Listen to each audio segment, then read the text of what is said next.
आपको चाहिए कि आप सैफुल्लाह नियाज़ी साहब को जो है ना उनके साले स्वाब के लिए या उनको जन्नत में भेजने की नीयत से जो है ना फदील को माफ़ कर दें। मेरे पास वकला की एक टीम है, वो सारी टीम वहाँ पे जाएगी, इंशाल्लाह उसको मैनेज करेगी और कोशिश यही करेंगे कि वो जो है ना सज़ा उसको ना हो सके और वो बरी हो जाए। कल को कोई भी अगर अपनी मौत या अपने ज़ाती किसी लड़ाई झगड़े की वजह से जो उसकी हलाकत हो जाती है तो फिर उसको शायद आगे लिस्ट में शामिल करना पड़ना था।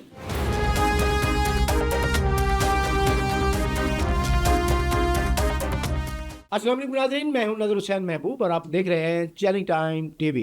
नाज़रीन, पाकिस्तान भर में एक SHO कत्ल केस की जो हवा है वो मुख्तलिफ करवटें बदल रही है और पूरे पाकिस्तान की नज़रें इस तरफ लगी हुई हैं कि ये किस तरफ केस जा रहा है और इसकी ताज़ा तरीन पेशरफ्त क्या है, ये जानने के लिए आज हम मौजूद हैं one and only vlogger and intellectual Shahid Chaudhary के पास। आइए आपसे मिलाते हैं और जानते हैं कि इसकी ताज़ा तरीन सूरत हाल क्या है और इसके जो इंटरनल सर्कमस्टांसिस क्या है, इसकी वजूहत क्या है और इसके नताइज क्या होंगे। अस्सलाम वालेकुम नाब चौधरी साहब। वालेकुम अस्सलाम भैया, आप ठीक है? अल्हम्दुलिल्लाह। चौधरी साहब, ये एक केस सब नई करवटें बदल रहा है। कहा जा रहा है कि उसको इनकाउंटर कर दिया जाएगा, उस नौजवान को, अदील को, जिसने ये नियाज़ी का कत्ल किया था। आप इसके हवाले से हमारे नाज़रीन को कुछ बताएं कि इसकी जो बैकग्राउंड क्या है और इसके नताइज क्या होंगे। पता है क्या भैया, इसमें सबसे पहली बात तो ये है कि ऐसे जो करंट इश्यूज़ होते हैं ना, इनमें लम्हा ब लम्हा जो है ना सिचुएशन चेंज होती है। आपने पोजीशन की बात की है कि करंट पोजीशन क्या है। अल्हम्दुलिल्लाह, पहली बात तो मैं आपको क्लियर करनी चाहता हूँ कि हमारी पुलिस जो है ना कतई तौर पर इस तरह के पुलिस मुकाबले नहीं करती कि गिरफ्तार मुलज़िम को बाहर निकाल के मुकाबलों में मार दें, ना इस तरह की कोई रवायत है। आज तक जितने भी मुकाबले हुए हैं उनमें तकरीबन ज़्यादातर जो है ना उसी तरह होते हैं जिस तरह वो FIR लिखते हैं। अब इसमें अदील जो है ना, ये लड़का, इसने लास्ट टाइम जब इसके फादर को यानी फ़ोन आता है SHO का कि वो अदील कहाँ पे है, तो वो फ़ोन जो है ना लोकल सा था, उसके अंदर से सारी आवाज़ स्पीकर में से बाहर जा रही थी। उसको जो है ना इतनी गलीज़ गालियाँ बकौल उसके घर वालों के उन्होंने बताया कि इतनी गलीज़ गालियाँ निकाली हैं और उसकी बच्ची को जो है ना, यानी कि 2 साल की उसकी बेटी है, उसकी बेटी के बारे में कि तुम्हारी बेटी की वजह से ये वो पता नहीं क्या क्या बातें उन्होंने की हैं। वो बातें जब अदील के कान में यानी कि उससे सुनी है ना, तो वो कुर्सी यानी उठ के ना तो चारपाई के ऊपर जाकर बैठ गया और उसके फादर बताते हैं कि मुझे उसी वक्त एहसास हुआ था कि अदील को जो है ना ये बात जिच कर गई है, क्योंकि गालियाँ ज़ाहिर है कोई बंदा अगर सुनता है तो गालियाँ तो कोई भी बर्दाश्त नहीं करता। तो वो बच्चा गालियाँ तो पहले भी सुनता है। उसमें जो है ना कुछ लोग ये कह रहे हैं वो 8 साल से नियाज़ी साहब के पास था, लेकिन उसके वालिदैन ने ये बताया है कि ये 1.5 से पौने 2 साल पहले उनके पास था। यानी वो काम बंद करता था, वो अपने कामों के लिए बुला लेते थे, वहाँ पर उनको वो सारे काम करता था। अब अदील जो है ना, उसके घर वाले जो है उनको मैंने साइड पे किया हुआ है। इसकी वजह क्या है? इसकी मेन वजह यह है कि अगर उसके घर वाले मंजिल हम पे आ जाते हैं ना, तो आप जैसे और हम जैसे यूट्यूबर ने उनकी जान नहीं छोड़नी और उनके मुंह से कोई ना कोई ऐसी बात निकल जाएगी जो आने वाले वक्त में जो है ना उनके लिए बड़ी ज़्यादा परेशानी जो है ना वो क्रिएट कर देगी। तो मैंने उनको कहा कि आपने साइड पर हो जाना, कतई तौर पर किसी को आपने इंटरव्यू नहीं देना। मेरे चैनल पर आकर उन्होंने कुछ बातें ऐसी की हैं जो मैं चाहता था कि पब्लिक को पता लग जाएंगे पीछे के हालात क्या थे।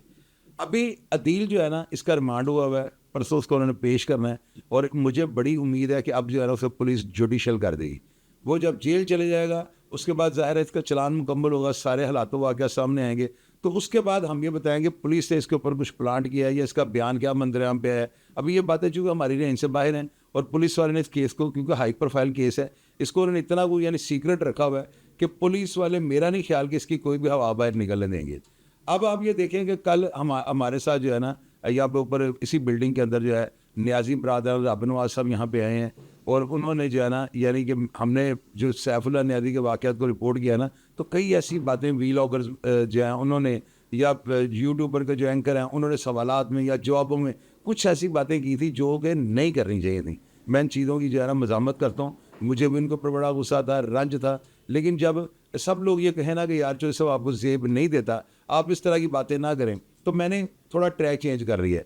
अब अबू नवाज साहब ने जो है ना 3-4 दिन पहले बड़े इंटरव्यूज़ दिए, उसमें अगर उन्होंने डायरेक्ट मेरा नाम लिया कि यार शाहिद भाई ने जो है ना ऐसी बातें की, उनको ऐसी बातें नहीं करनी चाहिए, जब एक बंदा मर गया उसका और अल्लाह का मामला है, तो लोगों का काम नहीं बनता। तो मैंने उनको जो है उनके साथ रब्ता किया, वो मेरे पास आए, रात यहाँ पे फंक्शन हुआ, खाना शाना खाया, गपशप लगी और हमने उनसे यही अपील की है कि आप खुदारा, आपका और उसका कोई जोड़ नहीं है, वो एक खरगोश है और आप एक शेरों की तरह जो है ना, आप माशाल्लाह मियाँ वाली के बड़े यहाँ पे करोड़ों रुपए की गाड़ियों में आए थे। तो मैंने उनको कहा क्या ये आपको अच्छा लगेगा कि आप एक मैकेनिक के लिए तारीखों से आए, तारीखों पर आए, अब मियाँ वाली से निकलें, पेट्रोल डलवाएं, गाड़ियाँ, दोस्त अहबाब, साथ अपने भाइयों को, रिश्तेदारों को लेकर आए। ज़ाहिर है सिक्योरिटी में सारा हर बंदा जो इसी तरह जो है ट्रैवल करता है। तो आपको चाहिए कि आप सैफुल्लाह नियाज़ी साहब को जो है ना उनके साले स्वाब के लिए या उनको जन्नत में भेजने की नीयत से जो है ना फदील को माफ़ कर दें। तो उन्होंने अभी कोई माकूल जवाब नहीं दिया और अभी ये टाइम भी नहीं है इस तरह की बातें करने का। तो इंशाअल्लाह ताला हम लगे हुए हैं और मैंने तो पहले दिन ये बात कर दी थी कि अगर अदील का कोई भी पाकिस्तान में केस नहीं ना लड़ेगा या उसके पास वसाइल नहीं होंगे तो मैं उसका केस भी लड़ूंगा। मेरे पास वकला की एक टीम है, वो सारी टीम वहाँ पे जाएगी, इंशाल्लाह उसको मैनेज करेगी और कोशिश यही करेंगे कि वो जो है ना सज़ा उसको ना हो सके और वो बरी हो जाए। अब इसके लिए हमें सुलह का रास्ता अडॉप्ट करना पड़े, हमें उनके घर जाकर उनके घर वालों से माफ़ी मांगनी पड़े और ये बात तयशुदा है कि मियाँ वाली के वो जिस लेवल के लोग हैं ना अदील को वो माफ़ कर देंगे क्योंकि उनका लेवल ही नहीं है। अगर बात यही निकल आई कि इसने अपनी ज़ाती ग्रिज निकाली है और गालियों की वजह से कत्ल किया है तो यकीन वो उसे माफ़ कर देंगे। चौधरी साहब, आपकी नज़र में क्या ये कत्ल था तो इंसिडेंट ही कत्ल हो गया, नियाज़ी ने कोई इतना बड़ा जुर्म तो नहीं किया था कि उसको कत्ल कर दिया जाता, वो कत्ल हो गया। क्या अगर इस सूरत में पुलिस डिपार्टमेंट ने उसकी नमाज जनाजा भी यहाँ पुलिस लाइन में नहीं करवाई और फिर उसको वो उसके प्रोटोकॉल के साथ उसको पुलिस के प्रोटोकॉल के साथ मुदफ़न नहीं किया गया, क्या आप इसको शुहदा की लिस्ट में फ़हरिस्त में समझते हैं या वैसे जिस तरह हुआ कि एक ना हक मारा गया और मारा गया, बस मारा गया? नहीं भैया, पता है कि एक रूल है जो पुलिस लाइंस में या कुर्बान लाइन में या इस तरह प्रोटोकॉल के साथ जिसको दफनाया जाता है ना, बाकायदा उसको सारा आपको पता है फौजी दस्ता उनका जो अपनी पुलिस का दस्ता है वो सलामी पेश करता है, सलामी देता है उनको। तो उनका ऑटोमेटिकली जो है ना सारा डाटा शोहदा की लिस्ट में लग जाता है, तस्वीर भी वहाँ पे लग जाती है। ये चूँकि देखें कि इंस्पेक्टर का कत्ल नहीं है, ये करैक्टर का कत्ल था। तो यहाँ पर अगर जो है ना पुलिस वालों ने जो फैसला किया ज़ाहिर है बेहतर किया होगा, वरना आइंदा तो ये रवायत बन जानी थी। अब ज़ाहिर है पुलिस में इतने ज़्यादा जवान जो है नौकरियाँ कर रहे हैं, कल को कोई भी अगर अपनी मौत या अपने ज़ाती किसी लड़ाई झगड़े की वजह से जो उसकी हलाकत हो जाती है तो फिर उसको शोहदा की लिस्ट में शामिल करना पड़ना था। तो ये पुलिस की अपनी पॉलिसी है, उन्होंने बेहतर किया जो भी किया है। उन्होंने डायरेक्ट उसको पोस्टमार्टम के बाद जो है मियाँ वाली को गाँव भेज दी। आप क्या समझते हैं कि इस इंसिडेंट से माशरे में और इस बिलखसूस पुलिस डिपार्टमेंट में कोई मुज़र असरात इस तरह के मुरतब हुए हैं? क्या असरात इस इंसिडेंट ने क्या असरात छोड़े हैं इस माशरे पे? इससे पहले भी जो है ना पुलिस वालों के बेशुमार मर्डर्स हो चुके हुए हैं। जाहिद पहलवान कत्ल हुआ है, नवीद सईद कत्ल हुआ है, कई पुलिस सरगोदे का एक इंस्पेक्टर था मियाँ वाली के अंदर वो कत्ल हुआ है। और ऐसे नहीं होता कि आपके कोई पुलिस वाला अगर अपनी मौत या अपनी ज़ाती लड़ाई की वजह से कत्ल हुआ है तो उसको जो है खराज तहसीन पेश किया जाए या वो महकमे वाले ये कहे कि ये हमारा बहुत बड़ा नुकसान हो गया। अब ज़ाहिर है अपनी ज़ाती में लड़ाइयाँ तो होती हैं ना। अब पिछले दिनों वो जो है चीमा साहब वो कसूर में मर्डर हो गया, उनको भी इस तरह कुर्बान लाइन में नहीं उनका नमाज़ जनाजा। तो पुलिस वाले जो है ना वो सिर्फ उन शोहदा को जो है खराज तहसीन पेश करते हैं जो रेड के दौरान क्रॉस फायरिंग में, डाकुओं के साथ फायरिंग के तबादले में या किसी और ऐसे इंसिडेंट में कि जो पुलिस की जो है ना जॉब के दौरान जो ऐसा कोई मामला आ जाए उससे प्रोटोकॉल देते हैं।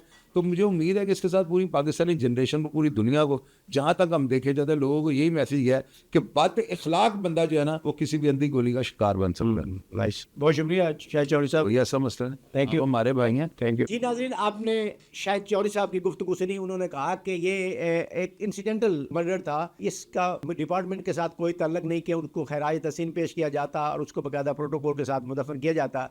ये इस तरह के इंसिडेंट होते रहते हैं और ये माशरे का एक हिस्सा है। इस तरह के मामला चलते हैं और हमें उम्मीद है कि नियाज़ी ख़ानदान एक बड़ा ख़ानदान है। ये इस अदील को गरीब आदमी समझते हुए, लाचार समझते हुए माफ़ कर देंगे। अगर ये माफ़ कर दें तो नियाज़ी साहब सीधे जन्नत में जाएंगे। अल्लाह ताला उन्हें जन्नत गरीब करे और उनके गुनाहों को माफ़ फरमाए। अब प्रोग्राम का वक्त खत्म हो जाता है। अपने मेज़बान नज़र हुसैन महबूब को इजाज़त दीजिए। पाकिस्तान जिंदाबाद।